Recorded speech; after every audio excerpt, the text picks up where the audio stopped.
Hello. Let me just check my old internet there. I think that will get better reception on this particular network. Hello, everybody, and welcome to episode 10 of Ask Karl G.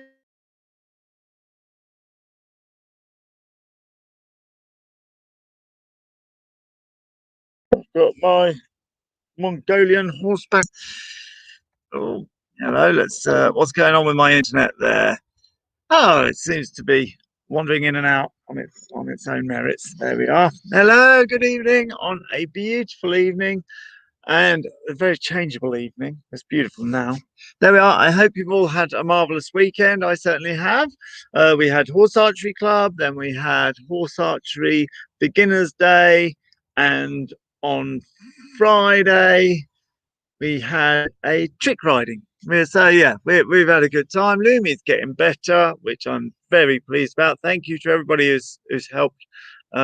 His eyes are intermittently getting ulcers, but they seem to be clearing nicely. So thank you very much to everybody who's lent their support so far.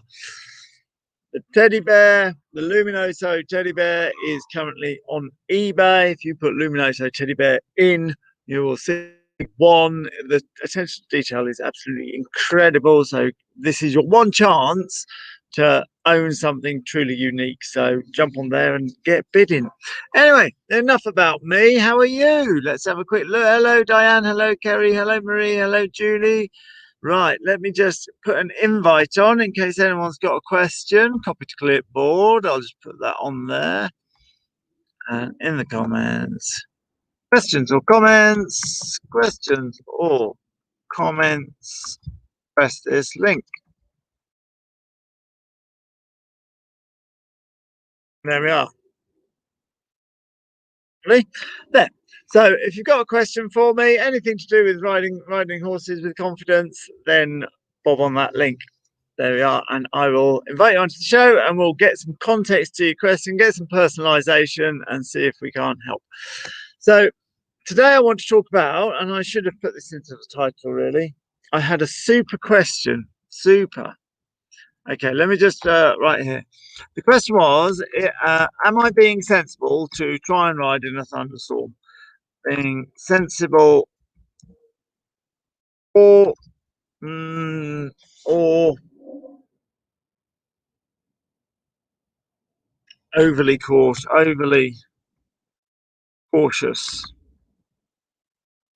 to not ride in these thunderstorms. So let me just pop that up there. That's the question of the day, even if I spelt it wrong.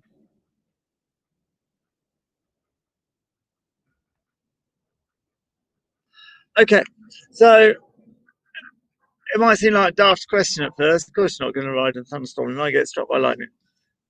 But if we think about it, quite a lot of people might be not being honest to themselves as to whether they're worried about getting struck by lightning or worried the horse is going to react to the weather and then blaming that on worry about getting struck by lightning.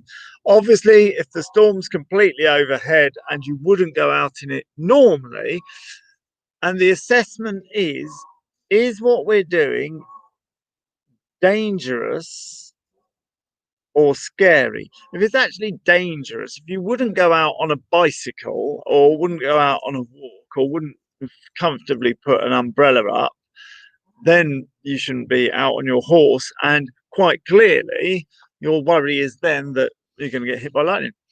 But a lot of people would go out because the storm, sometimes the storm's over there or whatever, and you could be out riding your horse and you're not because, let's be honest, you're frightened about the horse reacting to the thunder and then you having a horrible ride and being frightened.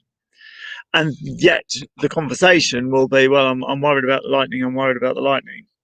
So you have to be honest to you, in order to answer this question. You have to be honest to yourself, whether you're actually frightened of the horse's reaction or whether the weather conditions are truly dangerous. And if you want to, you can insert windy weather, windy weather and rainy weather and haily weather and snowy weather can all be a source of people saying, I'm not riding because of the weather, but they'd quite happily do other activities. And actually, they're not riding because they're frightened of the horse. So let's keep to the sensible side of things. I certainly don't believe in taking a horse out when the weather is actually dangerous. But when we're simply scared, that's just an opinion. And it's actually quite a similar thing to fireworks as well. And it's perfectly possible to ride horses in danger in situations such as fireworks that other people might say are dangerous, in situations like fireworks and crop scarers and other things that go bang. But of course, it does require training, but it is possible. So I was always the same as everybody else and assumed that you wouldn't take horses to a fireworks party until I got invited to Chumley Castle, spelt Tolmondley. We arrived on the Saturday night because cheeky castle, they booked Guido for the Saturday and us for the Sunday, which wasn't very pleasing. So we had a 1-day gig. But anyway, we turned up as Guido was leaving and we were like, oh, goodbye. And there we are. And we found ourselves setting up on Saturday night. On Saturday night, they had the big fireworks display. And I was surprised at how good my horses were. I mean, I was surprised at how good my horses were. So when we get to a show, we arrive, the lorry gets parked up, and we put out electric tape pens so that they've got room to turn round and lay down, and they fence, and they're quite happy in their pens. You might have seen pictures of it, on our Stampede Stunt Company page, and when we go to shows, we're always showing them standing in their pens, watching the steam tractors go. Steam tractors, all the things we see at a show. These are also examples of loud noises that you wouldn't necessarily think horses would stand. So anyway, we put our horses out on these pens, and we'd just put them up when the fireworks started. And I never even realised there was going to be fireworks. Of course I didn't. We just arrived at a show. And then the fireworks, and it was a proper display. And we were in the castle grounds, right underneath these fireworks. 6 horses stood behind string. And obviously we were like, the first one went off, and we were like, I think we'd better go stand by the horses. And so 6 people stood by 6 horses, and it was amazing that they simply watched the fireworks, except for Oscar, who decided that he wasn't as calm as the rest, but even his reaction wasn't particularly anything. It was an impatient running round and round not even running, walking round and round the pen, and generally being unsettled. So we just made sure that somebody was with every horse. But it was amazing to see them watch the fireworks. Really amazing. And then I also am put in mind of filming when we have monsters. So the director says, right then lads, there's about 200 horses standing, looking, dressed in their plastic armours. And he says, right then lads, over there's going to be a monster come out, great big thing, and it's spitting lava and hurling rocks and everything. And they had a whole bank of lights for the lightning. So these lights were hugely bright. And the horses were just quite happily watching these, tolerating these lights. So it was very interesting. It's reminded me of another time when we were parked in a stadium, and there was a guy doing quad jumping, and when he hit the ramp, the quad went boom, and when it hit the ramp coming down again, it really went boom. So it was like, and all the horses were stood in their pens as they usually are, and it was a very closed environment. And this guy was super close to the horses, not quite over their heads, but not far off. And all the horses are hearing him, come roaring in, and they just watch him go. 6 horses go, huh? Boom! And when he hit the ramp, they went, huh? And that was about it. So the reason I'm telling these stories is because it is perfectly possible for horses to get used to loud sounds in all sorts of environments. If a horse was brought, I've always said, if a horse's stable was in the middle of an industrial yard with all the lorries coming and going, they would be bomb-proof horses. So what I'm saying is there's no necessity to assume that every horse will be uncontrollable with loud sounds and thunderstorms and wind and everything else. It's a matter of accepting that it's possible and then working with your horse's personality. That doesn't mean it's possible for every horse, but it is possible to a degree for every horse. So depending on the horse that you've got, depending on the lesson that you've got booked, when you say ride in a thunderstorm, if you're in a inside arena, then you're not going to get hit by lightning. So it's up to you to make that decision. There's 2 things to bear in mind. Am I being scared, which is an opinion, whether you're scared of something or not? Because obviously, if I'm standing there being scared of, say, heights, I don't particularly like heights. I'm standing there being scared of heights. My extreme sports friend, she's standing there and she's quite happily not scared of heights. Then clearly it's an opinion whether or not the fear is there. The danger is real. If we haven't got harnesses on, then the height is definitely dangerous, and I'm the winner there. If we have got harnesses on, there we go. There we go.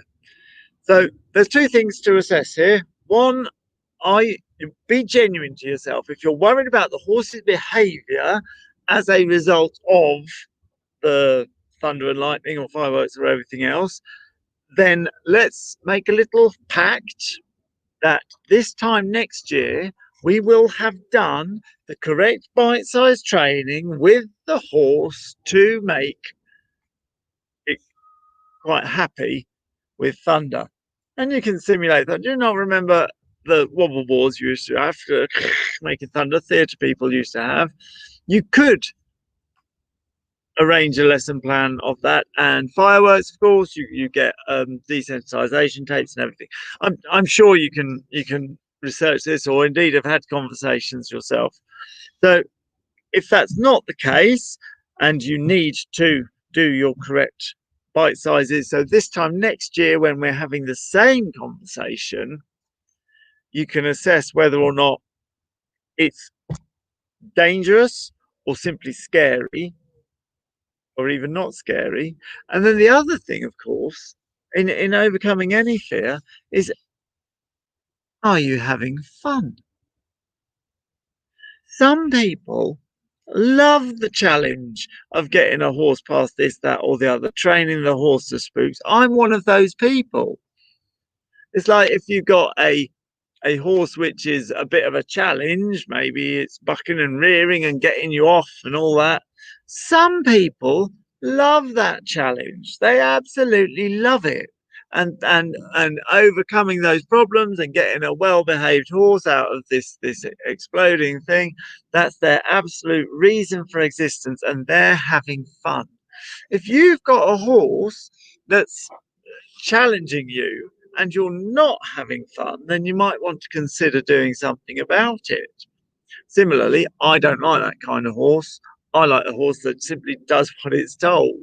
But if I've got a horse that does what it's told and it's scared of this loud noise or that loud noise, and I train, that's my reason for existence. I absolutely love it. When people are looking, going, that horse is absolutely amazing. But I never forget how incredible they are. I never dumb them down that they can't do this or can't do that. And I find people so often do dumb them down, saying horses are terrified of fire. Well, some are, some aren't. And most are undecided. And when they're saying, "Oh, you jump yours over fire, you must be cruel. People don't see behind the scenes." If they did see behind the scenes, they'd absolutely laugh. If you can imagine having an ankle height pole with a tea light on either end, and we're jumping over it ourselves, yeah, just showing the horses that it's absolutely fine, you'd absolutely go, "That's not what I expected." So there's always a way of breaking things down. I love training horses to what other people would consider untrainable things. But hey, just think, 100 years ago, horse-drawn combine harvester, look it up. There's a horse, and not 6 feet behind it is a great big whirligig of everything going around and arms coming out and threshing and revolving. Nothing I do comes close to what ordinary people on ordinary horses have done through the years. I love it when people are like, "Oh, your horse is so well trained," and I get all vain. "Oh, yeah, we do that." It's nothing compared to what ordinary horses, and it's perfectly possible. All the farming in those centuries past, all the farming, all the transport, all the and in today, all the mounted police, all the king's troop, all the they don't stop. All the military, they don't stop because of the thunderstorm. They simply don't. But there we go. There we go. So my answer to that is: are you having fun? Is it dangerous? In which case, don't do it. Or is it just scary? And can it be broken down into bite sizes so that if it is too much of a jump this time, get a plan together so that next time is perfectly possible? Has that made sense? If you would like to ask me a question, I'll be on here for another 2 minutes. I'll copy that. Here's the link. There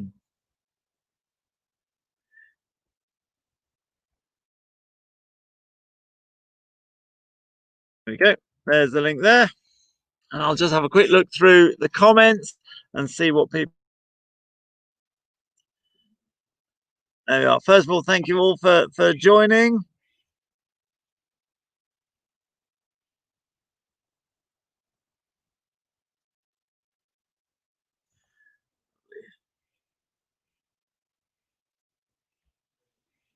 Steel shoes on horse's hoof and a bit in its mouth. Hmm. Very true. Very true. If the storm's over there, then that's not going to affect you. If you're riding indoors, then that's not going to affect you. The question is to be honest to ourselves. Is what you're saying true? If you're out and it does occur to me if I'm underneath a thunderstorm that we've got a bit in its mouth and steel hooves. But if we're not, and if we're blaming the thunderstorm because we're feeling insecure, so this you make a very good point, Alison. If it's dangerous, don't do it. But you need to be honest to yourself. Am I am I not taking advantage of a training opportunity that's presented itself? And if I'm not taking advantage of it, why not? And if it's because it's too much, then let's get some bite sizes in so that next time we can do what we want when we want.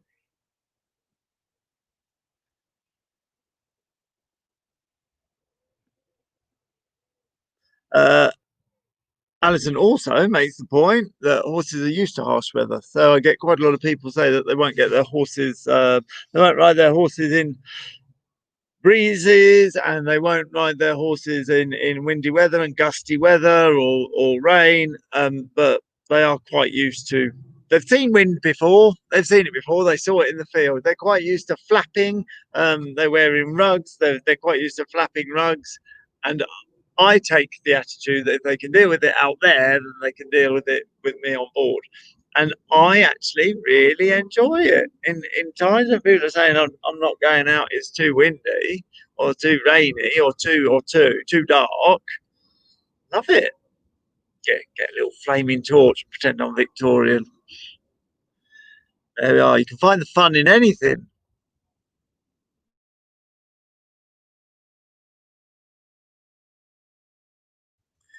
Amy Roo also makes the point.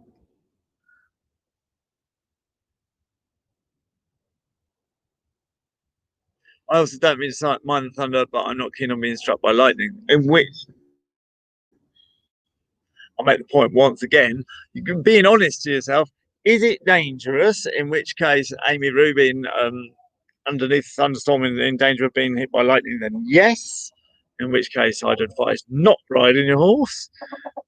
But if it's not dangerous and it's something else keeping you back, then perhaps we could address that and take advantage of these things that present themselves. Yeah. Oh, I'm just I'm reading some of these answers are getting a bit long now. There we are. And you also made the point, Angela, which is marvelous. Every horse is different. So I am in no way saying blanketly, yes, horses can tolerate this. They can all tolerate a degree of something, just like people. Some people can tolerate a lot of noise and a lot of bustle, and some people can't. Having taken what I've just said, you then have to use your knowledge of your horse as to how much you can do with that particular horse. They've all got different personalities. They all are capable of wonderful things in one aspect and can't do another thing in another aspect. Certainly my horses are like that. So yeah, obviously down to your horse.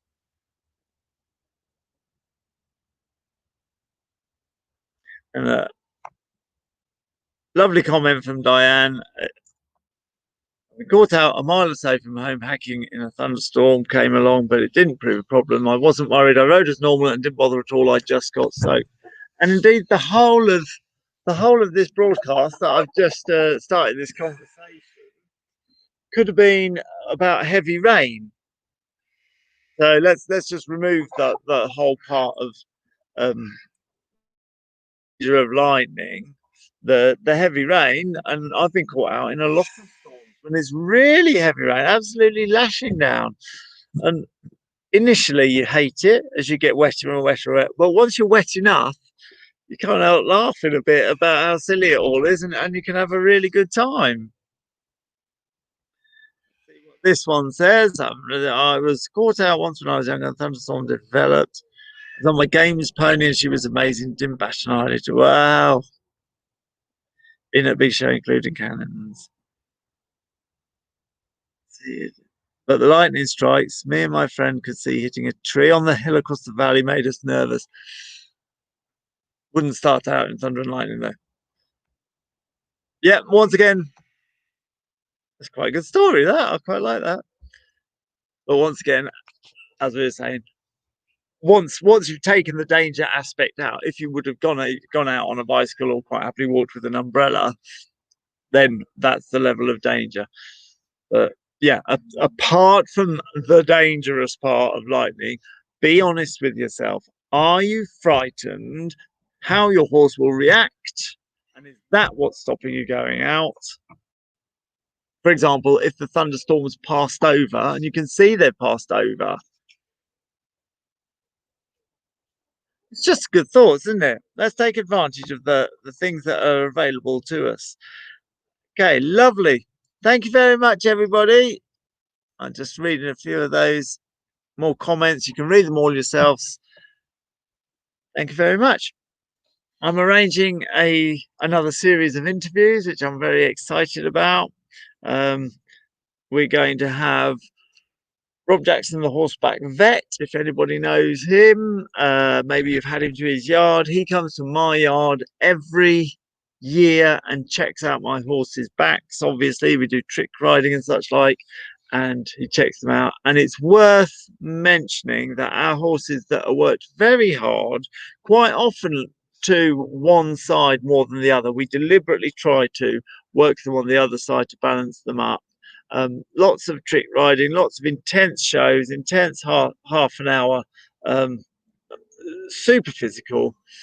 And Rob maintains that my show horses are the ones that need least manipulation out of all the horses that he does. So that's very interesting.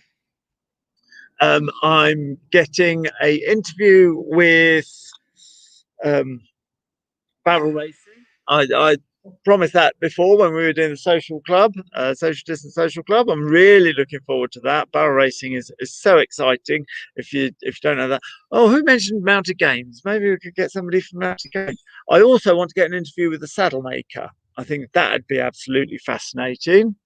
I've also got an interview coming up with an animal artist, which I've already spoke to a great extent with this gentleman, and it was such a pleasure to meet, and it was such a fascinating story that he had that it was like, right, you need to come and do an interview.